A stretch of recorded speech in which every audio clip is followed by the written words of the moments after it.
आप सभी का स्वागत है हमारे YouTube channel SK education point centre में। आज क्लास 10th का बताने वाले हैं न्यूमेरिकल क्वेश्चन। सिद्ध करें कि और मतलब सिद्ध करें अवतल दर्पण में सिद्ध करें कि 1 बराबर r/2 होता है। क्वेश्चन बोर्ड पे है। सबसे पहले एक दर्पण बना लीजिए।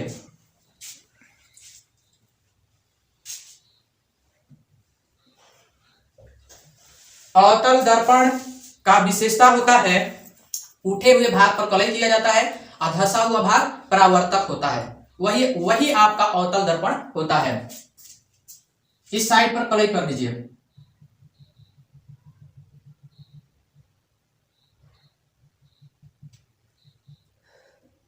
इसका नाम दे दीजिए M1 M2। एक आपतित किरण दर्पण पर टकराती है। इसका मूल्य अक्ष खींच दे रहे हैं, ठीक है। इसको खींच भी दीजिएगा ना तो कोई इससे दिक्कत नहीं है, पीछे तक खींच सकते हो, उससे कोई प्रॉब्लम नहीं होने वाला है, ठीक है। ये आपका ध्रुव होता है यानी कि P होता है, ओके। और फोकस होता है यहां, जिसे X से सूचित किया जाता है। यहां वक्रता केंद्र होता है जिसे C से सूचित किया जाता है।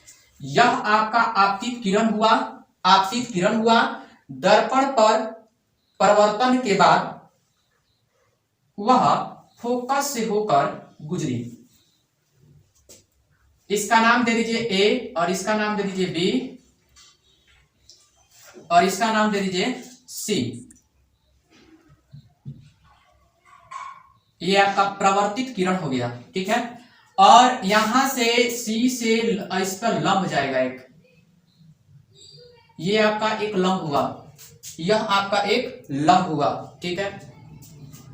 अब इसी सब को लैंग्वेज में हम यहां लिख दे रहे हैं, ठीक है। माना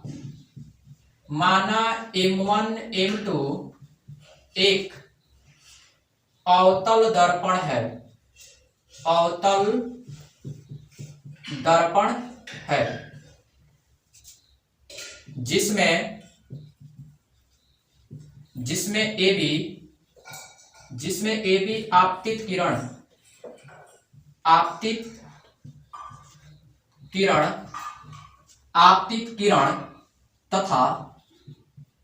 तथा BC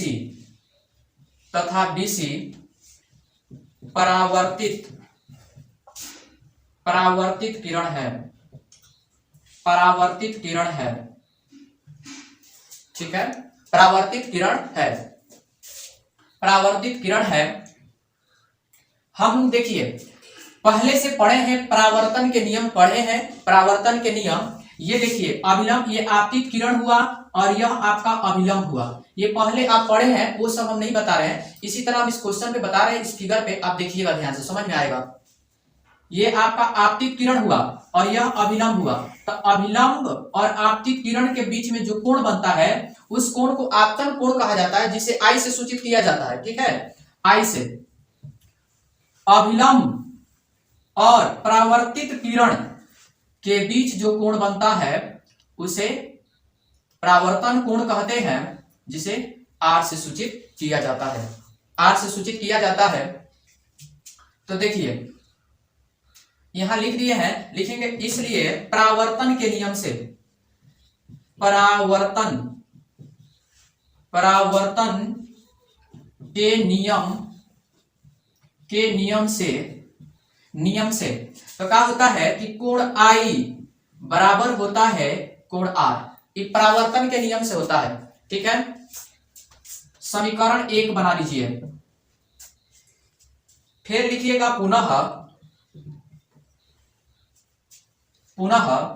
देखिए, और इस कोण को मान लीजिए 2, ठीक। तो देखिए ये आपतित किरण हुआ और यह मुख्य अक्ष हुआ, तो देखिए मुख्य अक्ष यह समानांतर है, AB आपतित किरण है जो समानांतर है CP के, समानांतर है, तो उसके बीच में बनने वाला कोण सब बराबर होता है। जैसे कि मान लीजिए एकांतर कोण से यह कोण और यह कोण, ठीक है, बराबर होगा, यानी कि कोण I बराबर होगा कोण 2, इसको 2 मान लीजिए, अभी रहने दीजिए, इसको 2 मत मानिए, लिख दीजिएगा रीजन, कारण लिख दीजिए एकांतर कोण से, एकांतर कोण से। अब मान लीजिए समीकरण 2। अब देखिए आपको नहीं समझ में आया होगा तो हम समझा रहे हैं कि कैसे ये एकांतर कोण से बराबर हुआ। तो देखिए आपने 9th क्लास में पढ़ा था, जब दो समानांतर रेखाएं, जब दो समानांतर रेखाएं रेखाओं को, वही रेखाओं को जो तिर्यक रेखा काटती है तो उसका संगत कोण, ये संगत कोण हो गया आपका, यह संगत कोण हुआ। और देखिए ये और ये एकांतर कोण से बराबर होता है ना। तो देखिए उसी तरह से यहां भी बना है, इसको देखिएगा तो ये समानांतर है, इसके समानांतर है, समानांतर है, इसके समानांतर है जब, तो देखिए तो ये भी एकांतर ना कोण, ये तिर्यक रेखा हुआ, तो ये और ये बराबर हुआ। ओके, तो देखिए तो उसी तरह से हम लिख दिए एकांतर कोण से, ठीक है, इसे हटा दे रहे हैं।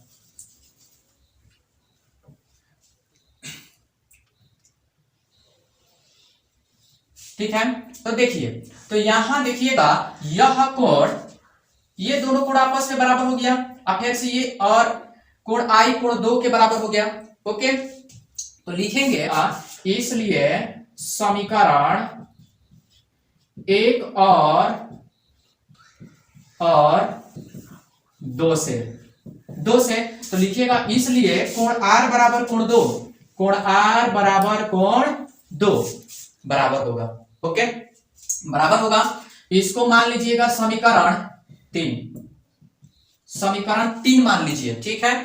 तो देखिए तो लिखिएगा, देखिए समीकरण जो 3 है, इस 3 से स्पष्ट होता है, यहां देखिए ये जिस त्रिभुज की 2 कोण बराबर होती है उसकी 2 भुजाएं भी बराबर होती है। जब 2 भुजाएं बराबर हो गई तो वह हमारा कौन सा त्रिभुज कहलाता है? समद्विबाहु त्रिभुज कहलाता है। जिस त्रिभुज की 2 भुजाएं बराबर हो गई वह आपका क्या कहलाता है? समद्विबाहु त्रिभुज। चाहे उसकी 2 कोण बराबर हो गया तभी भी वह क्या कहलाता है? समद्विबाहु त्रिभुज कहलाता है। ठीक है, BCF त्रिभुज है ना, तो 2 कोण बराबर हो गया तो क्या हो गया? समद्विबाहु त्रिभुज। तो लिखिएगा इसलिए BCF एक समद्विबाहु त्रिभुज है, समद्विबाहु त्रिभुज है, समद्विबाहु त्रिभुज है। ठीक है, तो देखिए क्यों समद्विबाहु? क्या कि 2 कोण इसका बराबर है, तो जिस त्रिभुज का 2 कोण या 2 भुजा बराबर हो वो आपका समद्विबाहु त्रिभुज कहलाता है। ओके, तो लिखिएगा इसलिए आप देखिए कोण है, कोण R है, तो इसके सामने की भुजा कौन होगा? तो CF होगा। तो लिखिएगा CF बराबर इसके कोण R के सामने की CF हो गया, कोण 2 के सामने की भुजा क्या है? BF। तो लिख दीजिएगा क्या चीज? BF। ये आपका BF हुआ, BF हो गया, ये दोनों बराबर हो गया। तो देखिए सिद्ध हो गया कि ये आपका समद्विबाहु त्रिभुज है। अब देखिए लिखिएगा चूंकि बिंदु B कमा P के अधिक निकट है, अधिक निकट है। देखिए P के अधिक निकट है, यानी कि ये बिंदु और ये बिंदु ये दोनों P से निकट है। बिंदु जो B है वो P के क्या है? निकट है। तो जब निकट है होगा तो देखिए जब निकट होगा तो क्या होगा? मान लीजिए F है, F से 2 किरण ऐसे निकला है, एक इधर निकली है। आप दोनों को मान लीजिए इसको ऐसे से बढ़ाते कम करते लाइएगा तो ये क्या होगा? एक ऐसी स्थिति आएगी जहां ये दोनों आपस में क्या हो जाएगा? बराबर होगा। लगभग में कह सकते हैं कि बराबर होगा। ठीक है, तो देखिए उसी आधार पे तो लिख दीजिएगा इसलिए BF बराबर होगा PF होगा, यानी कि ये दोनों यानी कि PF जो था और BF था तो BF हो गया PF के बराबर, क्योंकि ये बिंदु P के निकट है। ठीक है, P के निकट है। अब देखिए यहां देखिएगा, अगर इसको चाहिएगा तो मान लीजिए समीकरण 3 तो लिखिएगा, इसको मान सकते हैं समीकरण 4 मान लीजिए, उससे कोई दिक्कत नहीं, आप मान सकते हैं और नहीं भी मान सकते हैं, उससे कोई प्रॉब्लम नहीं है। तो लिखिएगा इसलिए समीकरण 3 और 4 से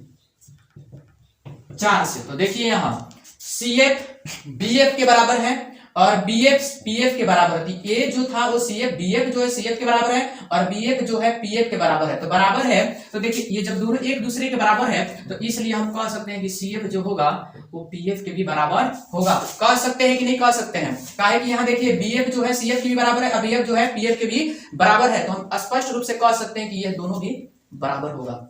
यहां तक समझ में आ गया?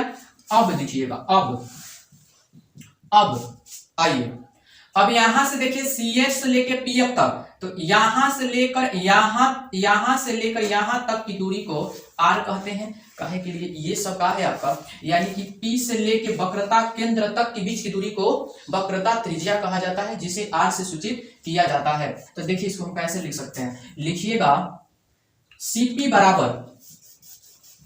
बराबर लिख सकते हैं, CP बराबर ये टोटल भाग CP, इसको ऐसे लिख सकते हैं CF प्लस में PF, क्योंकि फिर इन दोनों का आधा आधा भाग जोड़िएगा वो CP के बराबर हो जाएगा। ओके, ध्यान से देखिए। तो देखिए अभी समझाएं आपको कि CP से लेकर बीच की दूरी को क्या बोलेंगे? वक्रता त्रिज्या, इसे R लिखा जाता है, इसको R से सूचित किया जाता है, यहां लिखे हैं। और यहां देखिए ये CF और PF ये दोनों आपस में क्या है? बराबर है। तो हम चाहेंगे ना इसको CF के जगह पर हम सिर्फ PF भी लिख सकते हैं, क्योंकि दोनों आपस में बराबर है। तो लिख दे रहे हैं, देखिए यानी कि PF प्लस में PF हम दोनों को लिख सकते हैं बराबर, इसलिए क्योंकि दोनों बराबर है तो एक दूसरे की जगह पर लिख सकते हैं, उसको पुट कर सकते हैं, कोई दिक्कत नहीं है। तो देखिए R बराबर 2PF होगा, F होगा ना, होगा। तो देखिए और देखिए PF और F, तो PF और F के बीच की दूरी को फोकस दूरी कहा जाता है, जिसे छोटा f द्वारा सूचित किया जाता है, जिसे छोटा f द्वारा सूचित किया जाता है। इस pf को हटाइए, r बराबर 2f लिखिएगा, r बराबर 2f। तो यहां देखिए लिख दीजिएगा, इसलिए f बराबर r/2। ये आपका प्रूव्ड